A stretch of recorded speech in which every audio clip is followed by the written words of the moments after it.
What is going on, Guardians, and welcome to another Destiny 2 video. Today we're going to be going over the PvP changes that are coming into Destiny 2. Now this video is not going to be covering too much of the new game mode because I'll have a separate video on what the new game mode is and a quick breakdown. This is just pretty much changes that you're kind of familiar with in Destiny 1 and what different things are going to be happening when it comes to Destiny 2. You know, how the guns feel and all that good stuff. Did want to mention though, if you find these videos helpful and informative, make sure you guys go ahead and hit that sub. Don't forget to leave a comment and share this video because it does help quite a lot. So let's go ahead and start off with one of the biggest changes that's taking place is that all game modes will be now 4v4. There will no longer be 6v6 or 3v3s. Every game mode will now be 4v4 as of right now, from what we know. This doesn't count trials. I have no information on trials. We do know those trials of Osiris will be in the game. I just don't know if it's going to be a 4v4 or a 3v3.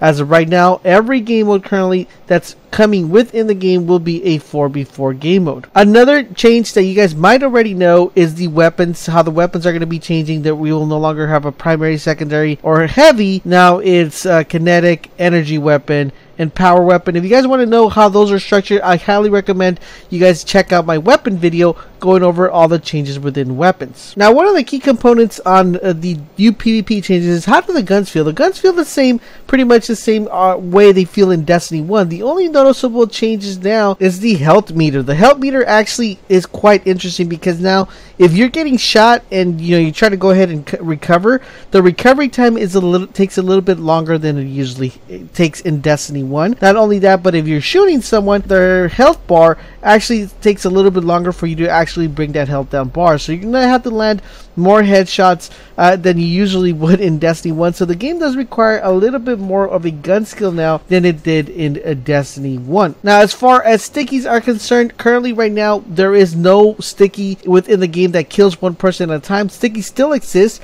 but they do not kill you once you get stuck. So if you stick someone, it's not an automatic kill. You still have to put some damage into the person. But also melees are also nerfed in the sense of them actually taking 3 melees to actually kill someone, as opposed to the way that it's currently right now in Destiny 1. One big noticeable thing I did want to mention, go ahead and let you guys know, is the power ammo. How does the power ammo work? Because a lot of people think it's going to work the way heavy works. It's actually quite different. The power ammo will spawn in the map. It'll tell you where it's located, but now the key component is only one person is able to pick up the power ammo.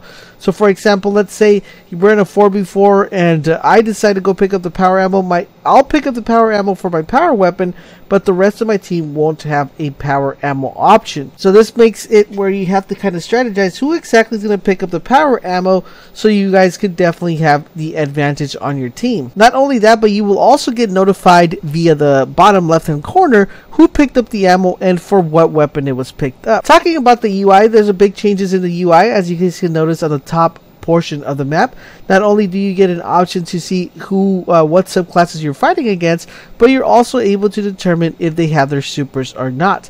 You're also going to be able to know right on the top of the side how many revives you have available and how many revives you don't have available. You're also able to see who has died and who hasn't died, and what supers or what subclasses are still alive within the map. You're also going to want to notice that the mini-map has changed a little bit. Now, this is something I noticed. I don't know if it's something that's happened in the game, but I did notice that the radius of the map was a little bit smaller than what it usually is in Destiny 1. Also did notice that now you're able to see callouts within the mini-map. As you guys see right here, there's rugs callouts, different callouts within the map that tell you where what certain area you're in. So no longer will you have to be like, I'm over here, I'm over there. Now you're actually going to have a official callout that you can make with the mini-map telling you guys exactly where in the map you're located. Now, as far as gameplay, the gameplay seems very, very similar to Destiny 1. The only noticeable thing is that the pace of the game seems a little bit slower, as there is no more Titan skating, Warlock skating. It just feels a little bit more slower than what it usually does, and this is good. It's not bad. It kind of feels like the way it was when we first got the game in Destiny 1 and we didn't know about Titan skating and Warlock skating. Now, it does feel a little bit more slow paced, and it kind of makes sense now that it's a 4v4 and it requires a little bit more gun skill, and it also requires more communication and more teamwork. One noticeable thing that I did want to mention, you guys, the game will run on console at 30 frames per second. I know everybody was kind of raving that hopefully we were going to be getting a 60 frames per second to make PvP that much smoother. From what I know, it's only going to be running in 60 frames per second on the PC or higher, and there is rumor and speculation speculation that the Scorpio might have the 60 frames per second. That is just a rumor. It is not confirmed. We're waiting for the E3 reveal of the Scorpio to kind of get full confirmation if it will be running 60 frames per second on the Scorpio, or will it still be 60 frames per second. But as far as what we know, PlayStation 4, PlayStation Pro only runs at 30 frames per second.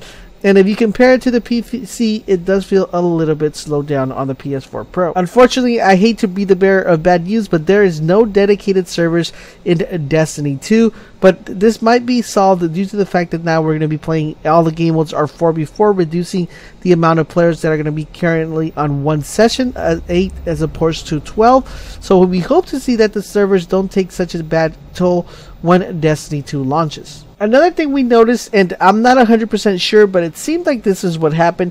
Usually when someone is in their super and it's activated, if you kill that person, it drops an orb. I try to get confirmation of this with other people and other to see if it was true. A lot of people did notice the orb dropping, but there's no way to actually confirm this. I would probably have to play a little bit more maybe at E3 if there's hands-on, and give you guys a full assessment if that is legitimate. But that is something I did notice, that once you kill someone with your super, the person will drop an orb. But I don't know if the person was taking damage from someone else when the orb was dropped. One thing I did notice, and one thing that you guys should point out, is when a person has their super, let's say they're a gunslinger, and you're like, oh, I'm gonna take him out.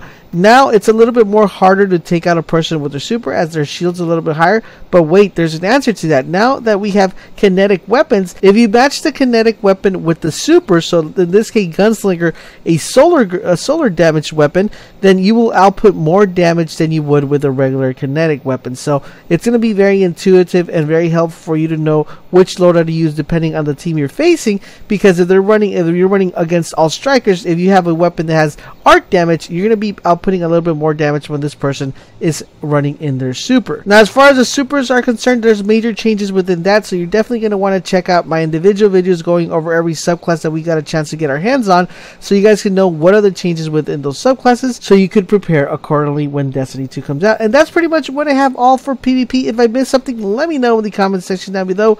Don't forget, guys, if you want to stay up to date to all things Destiny, don't forget to keep it locked on this channel, and I will catch you guys on the next video.